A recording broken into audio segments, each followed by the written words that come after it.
दोस्तों नमस्कार। आइए कुछ वीडियो आपके लिए बनाता हूँ महाभारत की कथाओं से। तो एक कथा है, अर्जुन को कौन सा श्राप वरदान साबित हुआ। अर्जुन ने भगवान शिव से वासुपत अस्त्र प्राप्त कर लिया, इसलिए अपने वचन के अनुसार इंद्र उन्हें दिव्यास्त्र देने के लिए स्वर्ग ले गए। वहाँ देवताओं ने उनका स्वागत किया। अर्जुन को सभी दिव्यास्त्र मिल चुके थे, इसलिए उन्होंने लौटने का विचार किया, परंतु इंद्र ने उन्हें स्वर्ग में कुछ दिन और रहने के लिए मना लिया।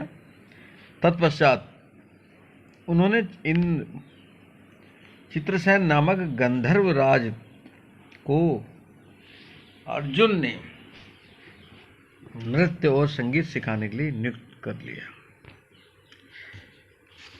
चित्रसेन ने कुछ ही दिनों में उन्हें नृत्य और संगीत के सभी रहस्य सिखा दिए। अर्जुन भी इन कलाओं का ज्ञान अर्जित कर अत्यंत प्रसन्न हुए। एक दिन इंद्र सभा में अनेक अप्सराएं नृत्य कर रही थी।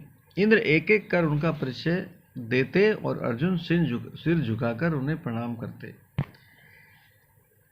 इंद्र यह जानना चाहते थे कि उनका आकर्षण किसकी ओर है, जिससे उन्हें प्रयत्न किया जा सके खुश करने का।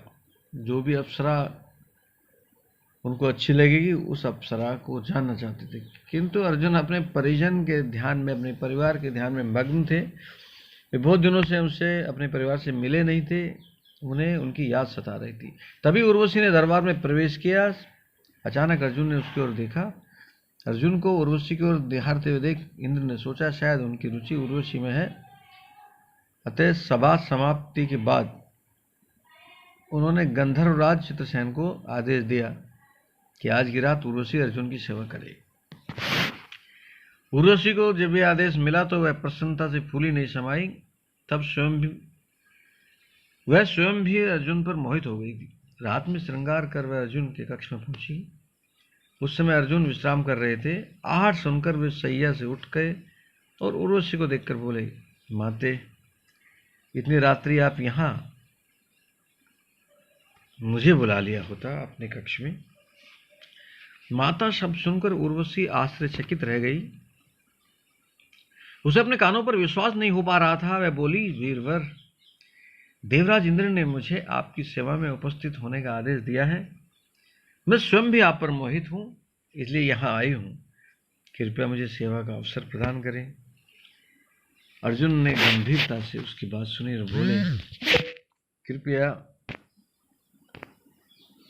कृपया इस प्रकार के अनुचित शब्द न दोहराएं। आप गुरुकुल की जननी हैं, इस नाते मेरी माता हैं।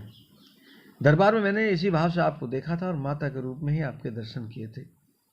किंतु उर्वशी अर्जुन की बात को अनसुना करते हुए बोली, वीरवर, स्वर्ग में जितनी भी अप्सराएं हैं वे न तो किसी की माता है, न किसी की बहन और न किसी की पत्नी। स्वर्ग में आने वाला प्रत्येक प्राणी अपने पुण्य कर्मों के अनुसार हमारा उपभोग करता है।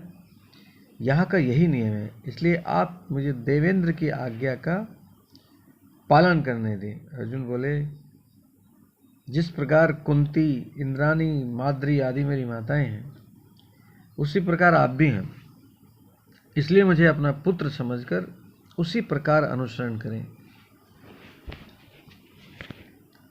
उर्वशी ने अनेक यत्न किए, किंतु अर्जुन अपने वचन पर अड़िग रहे।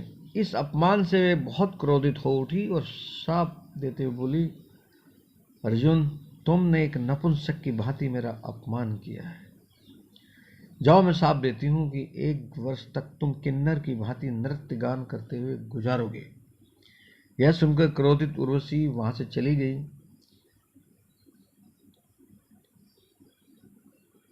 यह कहकर क्रोधित उर्वशी वहां से प्रस्थान कर गई। अर्जुन ने माता का आशीर्वाद समझकर शाप को ग्रहण कर लिया। यह घटना जब इंद्र को ज्ञात हुई तो वे अत्यंत प्रसन्न हुए और अर्जुन से बोले, वत्स, तुम जैसे धर्म का पालन करने वाले को कोई भी विपत्ति कष्ट नहीं पहुंचा सकती, अपितु इस शाप भी आशीर्वाद बन जाता है। जब तुम अज्ञातवास का 1 वर्ष व्यतीत करोगे तब यह शाप तुम्हारे लिए वरदान साबित होगा। उर्वशी द्वारा 1 वर्ष का शाप तुम्हारे लिए पृथ्वी पर भी 1 वर्ष के बराबर ही होगा। अर्जुन ने 1 वर्ष का अज्ञातवास किन्नर के रूप में व्यतीत किया था और इस वेश में उन्हें कोई पहचान नहीं सका। इस प्रकार साप ही उनके लिए वरदान बन गया था।